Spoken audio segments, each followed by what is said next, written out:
ये Microsoft Excel का पहला पार्ट है और इस वीडियो में हम बेसिक माइक्रोसॉफ्ट एक्सेल के फीचर्स देखेंगे जैसे कि एंटर कैसे करना, चीज़ों को डिलीट कैसे करना और उसको चेंज कैसे करना, जिसे एडिटिंग कहते हैं।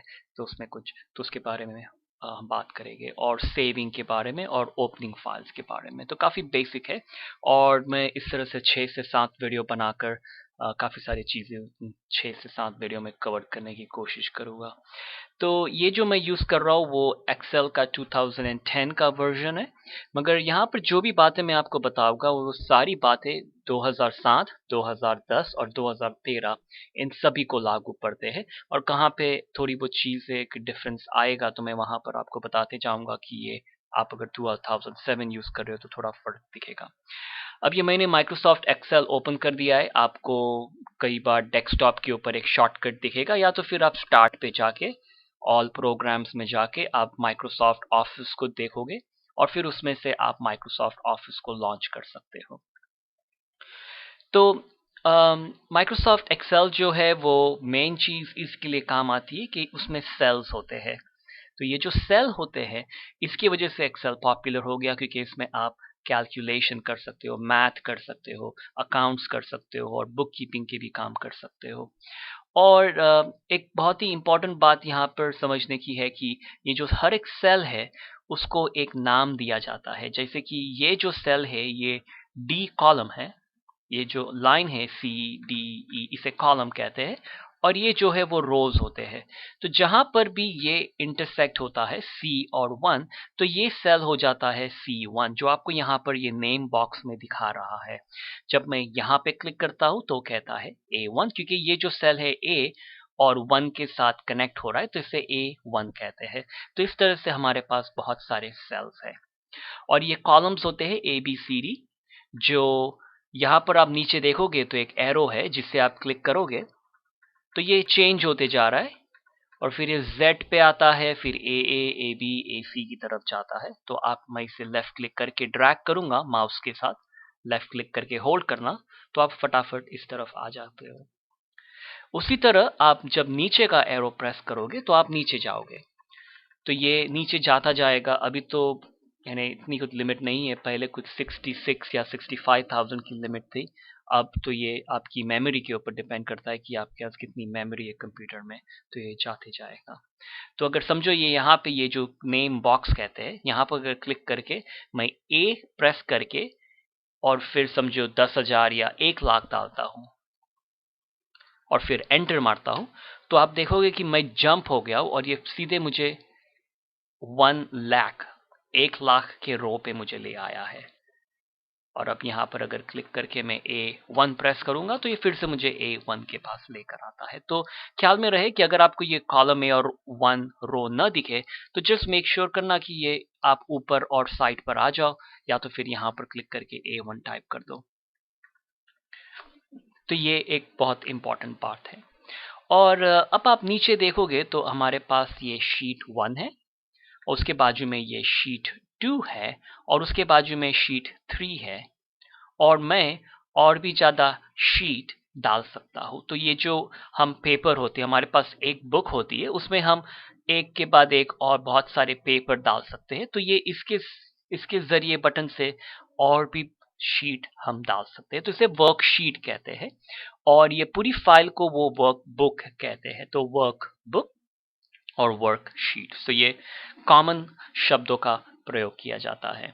और आपको जितनी चाहिए आप ऐड कर सकते हो। आप हर एक महीने की एक दिनों के लिए कर सकते हो, जनवरी फरवरी मार्च के लिए कर सकते हो, जितनी भी चाहिए आप ऐड कर सकते हो।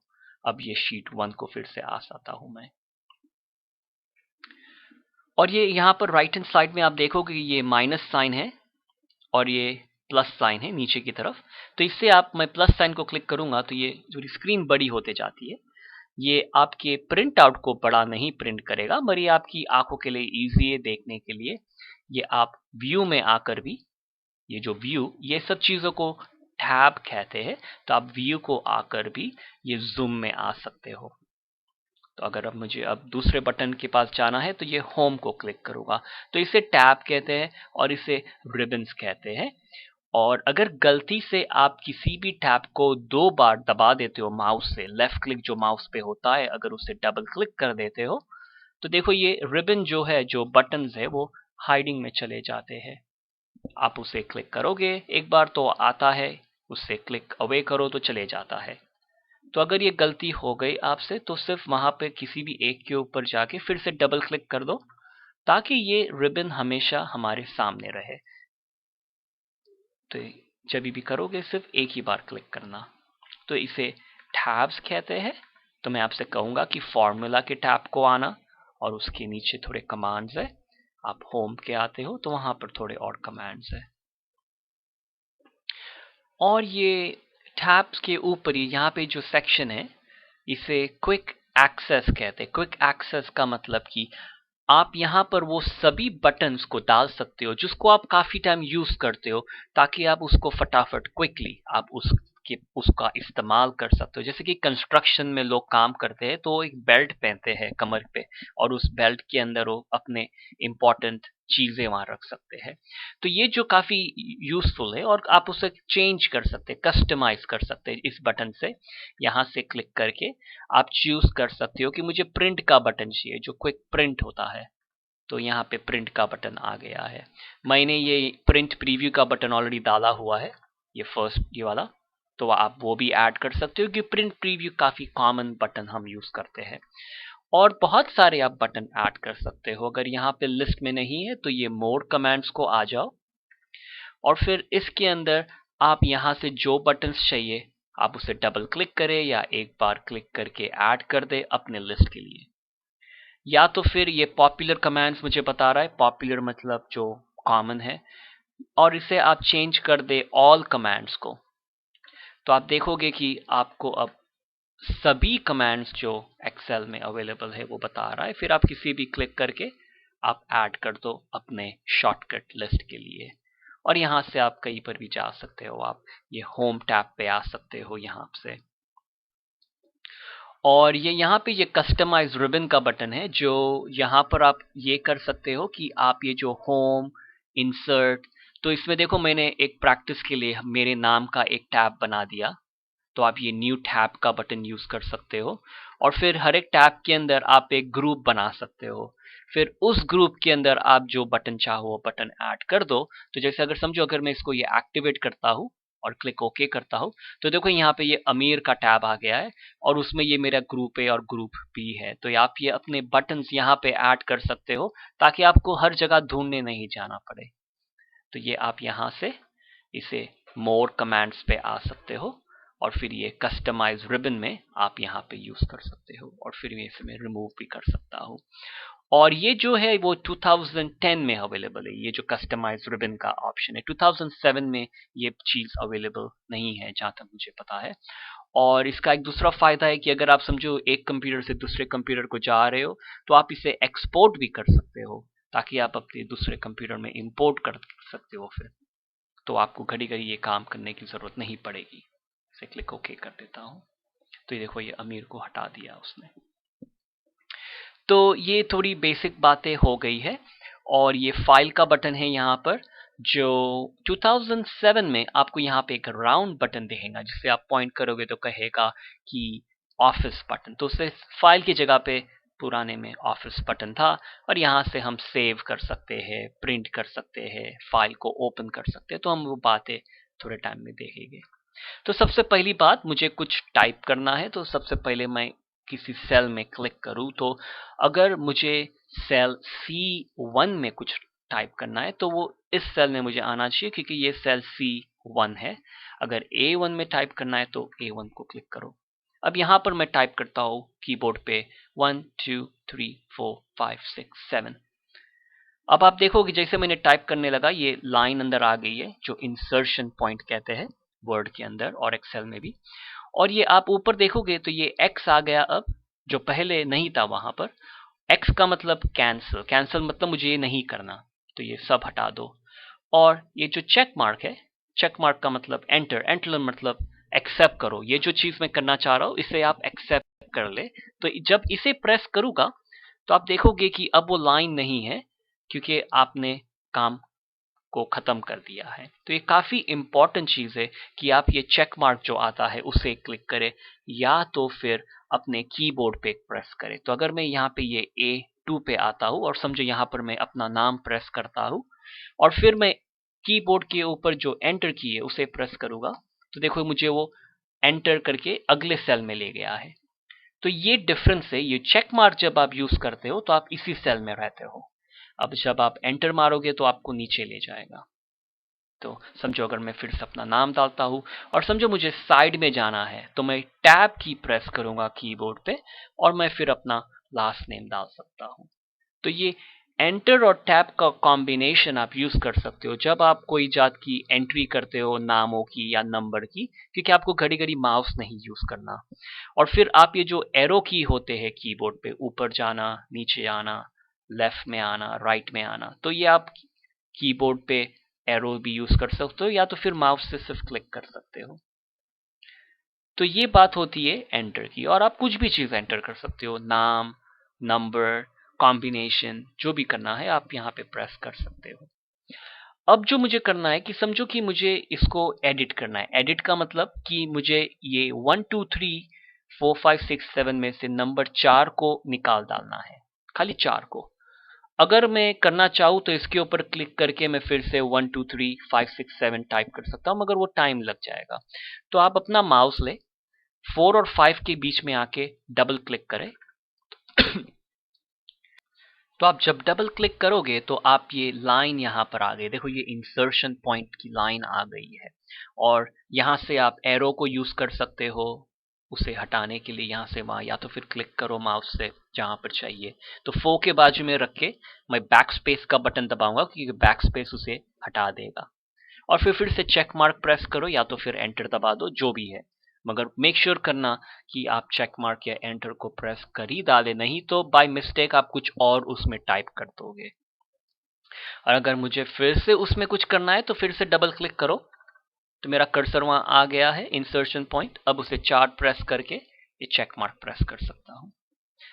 और एक दूसरा तरीका है एडिटिंग का कि जैसे कि समझो कि मैं इस सेल पे हूँ और इसे कुछ चेंज करना है, तो ये देखो ये ऊपर जो व्हाइट लाइन है इसे फॉर्मूला बार कहते हैं। और हम इसके बारे में थोड़े टाइम में बात करेंगे कि इसे फॉर्मूला बार क्यों कहते हैं। फिलहाल ये समझ ले कि जैसे भी मैं किसी सेल पे क्लिक करता हूँ तो मुझे ये बता रहा है कि इस सेल में क्या है यहाँ पर। अब अगर यहाँ पे प्रेस करता हूँ तो कुछ नहीं बता रहा क्योंकि यहाँ पे कुछ है ही नहीं। तो समझो अब मैं ये A1 पे आ जाता हूँ और ये यहाँ पे 5 के बाजू में क्लिक कर देता हूँ एरो से, और अब बैक स्पेस करके तो मैंने अब उसमें से 5 हटा दिया है। तो इसे क्लिक करके आप यहाँ से चेंजेस करें या तो फिर डबल क्लिक करके यहाँ पर चेंजेस करें, कोई फर्क नहीं गिरता। आप ये कहीं पर भी कर सकते हो। अब आगे बढ़ने के पहले मुझे ये फाइल सेव कर लेनी है ताकि अगर कोई प्रॉब्लम हो तो मेरा काम वेस्ट ना हो जाए। तो आप ये सेव इस बटन से कर सकते हो ऊपर, या तो फाइल बटन को प्रेस करके सेव का बटन दबाए, या तो फिर वो ऑफिस बटन का बटन दबा के सेव दबाए। तो इसे सेव दबाता हूँ और ये मुझे पूछेगा कि आपको सेव करना है तो कहाँ पर सेव करना है, ये जो लोकेशन कहाँ का है, और फाइल का नाम क्या है। तो अगर मुझे मेरे पास ऑलरेडी फोल्डर है तो मैं उसे क्लिक कर सकता हूँ। अगर मुझे नया फोल्डर क्रिएट करना है तो ये न्यू फोल्डर का बटन प्रेस करता हूँ। अब पुराने विंडोज एक्सपी में आपको यहाँ पे एक येलो कलर का फोल्डर दिखेगा जिसे आप पॉइंट करोगे तो कहेगा क्रिएट न्यू फोल्डर। इसका मतलब कि आपको एक नया फोल्डर क्रिएट करना है। ये फोल्डर क्रिएट करने से आपका काम आसान हो जाएगा जब आप उसको ढूंढने लगोगे, नहीं तो इतनी सारी फाइल्स हो जाएगी और आपको समझ में नहीं आएगा कि कहाँ पर है। तो ये न्यू फोल्डर को प्रेस करता हूँ और फिर इसे नाम दे देता हूँ। तो मैं समझो इसे कहता हूँ इन हिंदी एक्सेल, और फिर इसे डबल क्लिक करो ताकि ये ऊपर बताना चाहिए। और फिर इसे सिर्फ मैं कह देता हूँ वीडियो 1। नाम उसे मीनिंगफुल दिया करो ताकि आपको समझ में आए कि ये फाइल को ओपन करूंगा तो इसमें है क्या। अगर आप नाम बराबर नहीं दोगे तो फिर आपको फाइल ओपन करके देखना पड़ेगा कि उसमें क्या है। और ये टूल्स के बटन में एक ऑप्शन है कि यहां से आप जनरल ऑप्शन को जाओगे तो आप इसमें पासवर्ड डाल सकते हो कि लोगों को ये फाइल को देखने के लिए ओपन करेंगे तो उनको पासवर्ड देना पड़ेगा। पासवर्ड टू ओपन का मतलब कि आप कोई डबल क्लिक करेगा तो उसे कहेगा चलो पासवर्ड दो, नहीं तो आपको देखने नहीं मिलेगी फाइल। और ये मॉडिफाई का मतलब होता है कि अगर समझो मैं ये पासवर्ड के ओपन के लिए पासवर्ड न रखूं, सिर्फ मॉडिफाई के लिए रखूंगा, तो लोग फाइल को देख सकेंगे मगर उसमें परिवर्तन नहीं कर सकते जब तक वो पासवर्ड नहीं देते। तो ये एक ऑप्शन अगर यूज करना हो तो और फिर सेव कर दो। और ये ऊपर अब मुझे दिखाएगा वीडियो 1, यहाँ पे ऊपर नाम। हम अब शीट 2 पे आते हैं, नीचे जो शीट 2 का ऑप्शन है, और फिर ये जूम को भी बढ़ा दो। और ये A1 में मैं टाइप करता हूँ 2, और अब मैं क्या करता हूँ कि टैब की को प्रेस करता हूँ क्योंकि मुझे साइड में जाना है। 3 टैब, 4 टैब, 1 टैब। तो अगर आप मेरे साथ प्रैक्टिस करना चाहते हो तो ये एंटर कर लो, क्योंकि यहाँ पर हम एक थोड़ा कैलकुलेशन करने की कोशिश करेंगे, क्योंकि एक्सेल में जो है वो इसके लिए पॉपुलर है कि आप उसमें कैलकुलेशन कर सकते हो। तो ये जो E1 का सेल है, इसमें मुझे एक सिंपल सा मैथ का कैलकुलेशन करना है कि 2 + 3 + 4 + 1 इसको ऐड करके यहाँ पे टोटल डाल दे। तो उसे करने के लिए आपको इक्वल साइन डालना पड़ेगा। जब आप इक्वल साइन डालते हो तो एक्सेल को समझ में आता है कि अब मुझे कैलकुलेशन करना है। मैं सिर्फ कोई नंबर नहीं डाल रहा, मुझे कैलकुलेशन करना है। अब इसमें कैलकुलेशन आप दो तरीके से कर सकते हो कि अगर मैं चाहूँ तो इसे 2 यहाँ पे डाल के प्लस साइन डाल के, 3 प्लस साइन डाल के, 4 प्लस साइन डाल के 1 डाल सकता हूँ। तो आप इस तरह से कैलकुलेशन कहीं पे भी कर सकते हो। ये गलत है मगर मैं आपको बताना चाहता हूँ कि क्यों गलत है। अब ये 1 के बाद कोई और नंबर नहीं आ रहा तो आप प्लस साइन नहीं डाल सकते, क्योंकि वो मैथ के हिसाब से भी गलत होता है। अब इसे यहाँ पे चेक मार्क करता हूँ।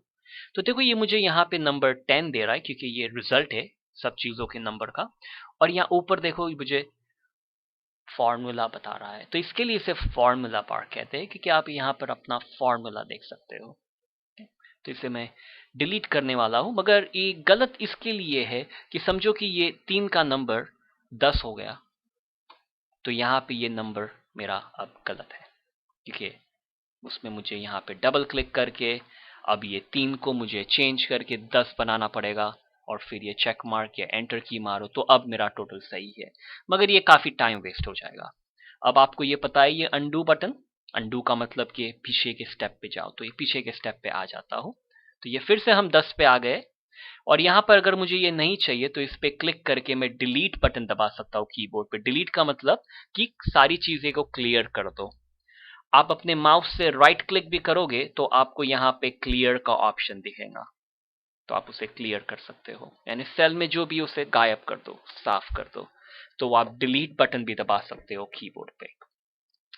तो अब ये वही कैलकुलेशन में करना चाहता हूं, मगर ये जो नंबर 2 है ये कौन से सेल में है? ये सेल है A1, यहां पर ये है B1, यहां पर C1 और यहां पे D1 है।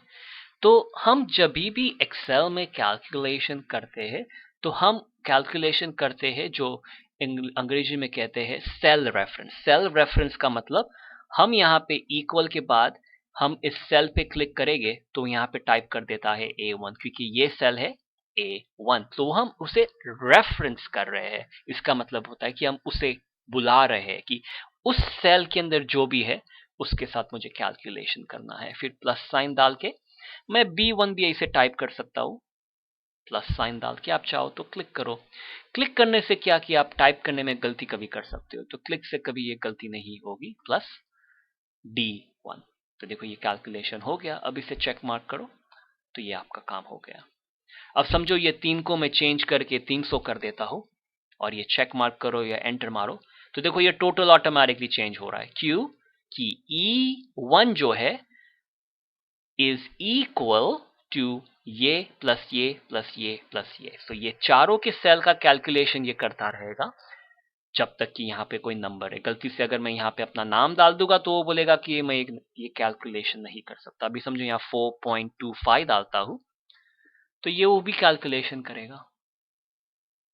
3 4, तो ये फिर से 10 पे आ गया। तो ये इसके लिए एक्सेल काफी पॉपुलर हो गया है। और आप कोई भी टाइप के कैलकुलेशन कर सकते हो। मैं यहाँ पे क्लिक करके टाइप कर सकता हूँ इक्वल, ये सेल मल्टीप्लाई, ये जो साइन है ये मल्टीप्लिकेशन का साइन है कंप्यूटर के लिए, और फिर समझो इसके साथ, तो ये 4 मल्टीप्लाई बाई 3, तो ये 12 हो जाएगा। तो वो बता रहा है, यहाँ पे मैं क्लिक करता हूँ इक्वल, ये सेल डिवाइड बाय, ये जो साइन है वो डिवाइड की साइन है, ये जो स्लैश जो होता है स्लैश, उसे मैं समझो इससे डिवाइड करता हूँ, तो मुझे उसका भी जवाब मिलेगा। यहाँ पे क्लिक करता हूँ इक्वल, ये सेल माइनस ये सेल, तो मुझे -1 मिल रहा है क्योंकि 3 - 4 -1 हो जाता है। तो इस तरह से आप कहीं पे भी ये कैलकुलेशन कर सकते हो। और ये जो सिंबल्स है, प्लस साइन होता है, माइनस, ये जो साइन है वो डिवाइड का साइन होता है, ये पता नहीं मुझे टाइप करने नहीं दे रहा, और एक जो साइन होती है मल्टीप्लिकेशन की साइन होती है। तो ये आप इस तरह से ये सिंबल्स को यूज कर सकते हो अपने कैलकुलेशन के लिए। और अगर समझो कि मुझे ये सारी चीजों को हटा डालना है, तो इसे यहाँ पर आओ, लेफ्ट क्लिक और होल्ड करो, और फिर साइड पे आओ, जब तक माउस को क्लिक करे हुए लेफ्ट क्लिक, और फिर जितनी चीजें चाहे हाईलाइट कर लो। और अब अगर मैं डिलीट बताऊंगा कीबोर्ड पे, तो सारी के सारी चीजें क्लियर हो जाएगी। अब अगर गलती से आपने कर दिया ये काम, तो अनडू कभी भी कर सकते हो, उसमें कोई प्रॉब्लम नहीं है। अब और थोड़ी 2 या 3 चीज बता के ये वीडियो को मैं खत्म करूंगा। अब मुझे आपको ये एक रूल बताना है, जो मैथ के अंदर रूल होता है, एक्सेल का ही नहीं ये रूल है, ये मैथ में भी होता है। कि समझो कि ये E1 को मैं डबल क्लिक करता हूँ, तो इसका मतलब कि मैं फॉर्मूला को एडिट कर सकता हूँ, या तो फिर फॉर्मूला बार में, और ये जो प्लस साइन है B1 और C1 के बीच, इसको हटा के मैं यहाँ पे मल्टीप्लिकेशन साइन डाल देता हूँ। तो इस फॉर्मूला में अब ये प्लस भी कर रहा हूं और ये मल्टीप्लाई भी कर रहा हूं, तो इसका रिजल्ट क्या आएगा? तो अगर मैं ये फॉर्मूला को मैं देखता हूं, तो ये 2 और 3 को ऐड करूंगा तो 5 हो जाएगा, 5 को 4 के साथ मल्टीप्लाई करूंगा तो 20 हो जाएगा, और 1 के साथ ऐड करूंगा तो 21 टोटल होएगा। मगर जब मैं एंटर प्रेस करता हूं तो ये 15 बता रहा है। तो ये क्यों हो रहा है? तो इसके लिए मैं आपको ये शॉर्ट फॉर्म बता रहा हूं, जो अंग्रेजी में इसे बैड मैथ कहते हैं, जो इंडिया में शायद उसे पी की जगह पे, बी की जगह पे शायद कभी कभी पी होता है, बैड मैथ। तो ये मैथ के अंदर रूल होता है कि जब ये बहुत सारी चीजों का कैलकुलेशन एक ही चीज में हो रहा है, तो कौन सी चीज पहले करी जाए। तो मैथ का रूल है कि पहले कभी भी ब्रैकेट को करना, उसके बाद जब आप ऐसी कोई चीज करते हो जिसे कहते हैं एक्सपोनेंट्स, जो 2 raised to 2 जैसे होता है, उस चीज को एक्सपोनेंट्स कहते हैं। जैसे रेस करने का जो कहते हैं, तो इसे इसे एक्सपोनेंट्स कहते हैं, यानी 2 × 2 होता है। फिर डिवाइड जो होता है, डिवीजन, वो बाद में होता है। फिर बाद में मल्टीप्लिकेशन होता है, फिर एडिशन होता है, फिर सब्सट्रैक्शन होता है। तो अगर इस फॉर्मूला में हम देखेंगे, तो इस रूल के हिसाब से प्लस और मल्टीप्लाई के बीच में मल्टीप्लाई पहले होता है, क्योंकि ये m पहले आता है। तो ये आप एक्रोनिम याद रख सकते हो। इसके लिए ये क्या कर रहा है, ये 4 3s are 12 पहले करता है, फिर 12 और 2 14, 14 और 1 15, इसके लिए टोटल 15 आता है। मगर इस चीज के अंदर अगर आप सिर्फ ये ब्रैकेट को बराबर समझ ले, ये ब्रैकेट का काम, तो आपका काम आसान हो जाएगा। तो मैं आपको बताता हूँ कि ये किस तरह से होगा। तो अब ये इसे मैं डबल क्लिक करता हूँ, और समझो ये A1 के आगे मैं ब्रैकेट डालता हूँ, शिफ्ट और 9 को दबाओगे तो वो ब्रैकेट डालेगा, और ये B1 के बाद इसे क्लोज कर देता हूँ, और फिर ये चेक मार्क प्रेस करता हूँ। तो देखो, अब मुझे रिजल्ट आ गया 21। क्योंकि A1 और B1 ब्रैकेट में, तो ये पहले काम करेगा। तो ये 3 और 2 5, 5 फिर मल्टीप्लाई होगा 20 और फिर 21। अब अगर ये C1 के आजू बाजू भी मैंने ब्रैकेट डाल दिया, तो ये क्या करेगा, ये पहले करेगा A1 B1 पहले, C1 D1 बाद में करेगा, और फिर मल्टीप्लिकेशन को तीसरी बार करेगा। तो इसका रिजल्ट हो जाएगा 25। अब इसे डबल क्लिक करता हूं। अब समझो ये हटा दूं मैं यहां से कि ये की, तो इसका मतलब कि ये जो पार्ट है C1 D1 पहले होगा, फिर मल्टीप्लाई होगा, फिर एडिशन होगा, तो मुझे रिजल्ट आएगा 17। तो सेम कैलकुलेशन आपने ब्रैकेट्स को अलग अलग तरीके से यूज करा तो आपका रिजल्ट अलग आ गया है। तो ये ब्रैकेट्स काफी यूजफुल होते हैं, जिसे पैरेंथेसिस भी कहते हैं, तो काफी काम की चीज है। अब इस लास्ट वीडियो में मुझे बताना है कि आप ये फाइल को क्लोज कैसे कर सकते हैं और फाइल को ओपन कैसे करते हैं। तो ये एक्स इधर कॉर्नर में है, जिससे आप ये सिर्फ एक्सेल की फाइल को क्लोज कर सकते हो, और इस एक्स से आप आपके एक्सेल की कंप्लीटली जो प्रोग्रामिंग है उसे ही बंद कर सकते हो। तो जो भी चाहिए, या तो फिर आप ये फाइल या ऑफिस बटन से आप क्लोज कर सकते हो। सेव करने के लिए यस कहो, सेव। अब अगर उसे ओपन करना है तो एक्सेल फिर से ओपन करें, फाइल पे जाके फिर ओपन का बटन दबाए, या तो फिर आपको यहां पे ये फाइल दिखेगी वीडियो 1, उसे क्लिक कर दे तो आपकी फाइल फिर से आ गई। तो ये रहा पहला भाग एक्सेल का। हम दूसरे भाग में और कैलकुलेशन और फंक्शन के बारे में देखेंगे।